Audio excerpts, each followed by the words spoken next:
Hello students, আমি Nitish sir জ্ঞানজ্যোতি coaching সেন্টারের পক্ষ থেকে তোমাদের প্রত্যেককে জানাই আরও একবার স্বাগত। তো স্টুডেন্টস, আজকে আমি তোমাদের সঙ্গে আলোচনা করব এনইপি 4 ইয়ার আন্ডার গ্র্যাজুয়েট প্রোগ্রামের অধীনস্থ যে সমস্ত ছাত্রছাত্রীরা নর্থ বেঙ্গল ইউনিভার্সিটি আন্ডার বিভিন্ন কলেজগুলিতে সেকেন্ড সেমিস্টারে পড়াশোনা করছো, যাদের মাইনর অথবা ডিএসসি পলিটিক্যাল সায়েন্স রয়েছে, তাদের জন্য কিন্তু আজকের এই লাস্ট মিনিট সাজেশনটা 2025 নিয়ে আলোচনা করব। ক্লাসটি শুরু করার পূর্বে তোমাদেরকে বলে রাখি, যারা এখনো পর্যন্ত আমাদের চ্যানেলটিকে সাবস্ক্রাইব করোনি তারা অবশ্যই চ্যানেলটিকে সাবস্ক্রাইব করে পাশে থাকা বেল আইকন অল প্রেস করে দাও, যাতে নেক্সট টাইম থেকে কোনো ভিডিও আপলোড করলে তার নোটিফিকেশন তুমি সবার আগে পেতে পারো। এছাড়া অনলাইনে তোমরা যারা ভাবছো আমাদের ক্লাস জয়েন করবে, তারা অবশ্যই যোগাযোগ করতে পারো আমাদের অফিসিয়াল নাম্বার 7076398606 নাম্বারে অথবা 6295916282 নাম্বারে। তোমাদের টোটাল কোর্স ফি রয়েছে তোমাদের এই সাধ্যের মধ্যে শুধুমাত্র 1199 রুপিস অনার্স কোর্সদের, এবং যারা প্রোগ্রাম কোর্সে রয়েছে তাদের 699 রুপিস পুরো সেমিস্টারের কোর্স ফি। তো দেরি না করে আজই যোগাযোগ করতে পারো আমাদের সঙ্গে এবং যুক্ত হয়ে যেতে পারো আমাদের অনলাইন ক্লাসে। চলো শুরু করছি আজকের ক্লাসটা। মার্কস 10 এর জন্য তোমরা কোন কোন প্রশ্নগুলো পড়বে। প্রথম প্রশ্ন, ভারতীয় সংবিধানের সংশোধন পদ্ধতি তুলনামূলক আলোচনা করো। নেক্সট রয়েছে ভারতীয় সংবিধানের প্রস্তাবনার গুরুত্ব আলোচনা করো। তুমি কি মনে করো এটি সংবিধানের অবিচ্ছেদ্য অংশ? নেক্সট রয়েছে ভারতীয় সংবিধানের প্রস্তাবনার লক্ষ্য এবং তাৎপর্য আলোচনা করো। নেক্সট ভারতীয় সংবিধানের সংশোধন পদ্ধতি আলোচনা করো। পরবর্তী প্রশ্ন, ভারতের গণপরিষদের গঠন সম্পর্কে আলোচনা করো। নেক্সট ভারতীয় সংসদের আইন প্রণয়ন পদ্ধতি সম্পর্কে আলোচনা করো। নেক্সট রাষ্ট্রপতির জরুরি অবস্থা সংক্রান্ত ক্ষমতা এবং পদমর্যাদা আলোচনা করো। নেক্সট ৭৩তম সংবিধান সংশোধন আইনের বিশেষ প্রেক্ষাপটে পশ্চিমবঙ্গের পঞ্চায়েতি রাজ ব্যবস্থার ওপর আলোচনা করো। নেক্সট ভারতের আঞ্চলিক রাজনৈতিক দলগুলির উত্থান বিশদভাবে পর্যালোচনা করো। এই উত্থান কিভাবে ভারতের জোট রাজনীতিকে প্রভাবিত করেছে। দেন রাষ্ট্র পরিচালনার নির্দেশাত্মক নীতি বলতে কি বোঝো। ভারতীয় সংবিধানের ৪র্থ অধ্যায়ে বর্ণিত বিভিন্ন নির্দেশমূলক নীতিগুলি আলোচনা করো। নেক্সট ভারতের অঙ্গরাজ্যে রাজ্যপালের ভূমিকা মূল্যায়ন করো। নেক্সট ভারতীয় সুপ্রিম কোর্টের গঠন ও কার্যাবলী আলোচনা করো। এটা কিন্তু ভেরি ভেরি ইম্পর্টেন্ট কোয়েশ্চেন, ভালো করে পড়বে। নেক্সট রয়েছে ভারতের লোকসভার গঠন, ক্ষমতা এবং কার্যাবলী আলোচনা করো। নেক্সট ভারতের রাষ্ট্রপতির ক্ষমতা ও পদমর্যাদা আলোচনা করো। দেন ভারতের প্রধানমন্ত্রীর ক্ষমতা ও পদমর্যাদা আলোচনা করো।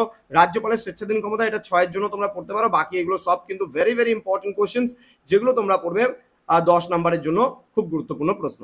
এবার 6 নম্বরের জন্য অন্য সমস্ত কি কি প্রশ্নগুলো রয়েছে। ভারতীয় গণপরিষদের লক্ষ্যগুলি আলোচনা করো। দেন ভারতীয় সংবিধানের স্বীকৃত সাম্যের অধিকার এবং তার প্রকৃতি সীমাবদ্ধতা আলোচনা করো। 370 নং ধারার উপর একটি বিতর্ক প্রস্তুত করো। দেন ভারতীয় সংবিধানের সংশোধনী প্রক্রিয়াগুলি সংক্ষেপে আলোচনা করো।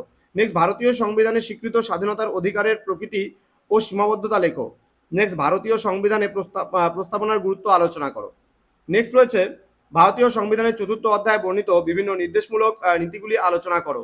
নেক্সট ৭৩তম সংবিধান সংশোধনের মুখ্য বৈশিষ্ট্যগুলি আলোচনা করো।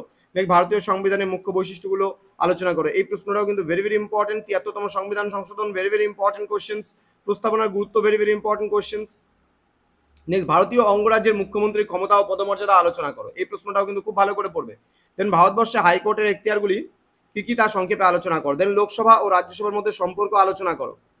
নেক্সট ভারতীয় নির্বাচন কমিশনের গঠন ও কার্যাবলী। ভারতীয় রাজনীতিতে জাতি প্রথার ভূমিকা সংক্ষেপে আলোচনা করো। দেন ভারতীয় রাজনীতিতে ধর্মের ভূমিকা আলোচনা করো। দেন রাষ্ট্র পরিচালনার নির্দেশাত্মক নীতিগুলো কি কি। সুপ্রিম কোর্টের এখতিয়ারভুক্ত এলাকা বা সুপ্রিম কোর্টের ক্ষমতা বা কার্যাবলীও কিন্তু এর মধ্যে পড়ছে।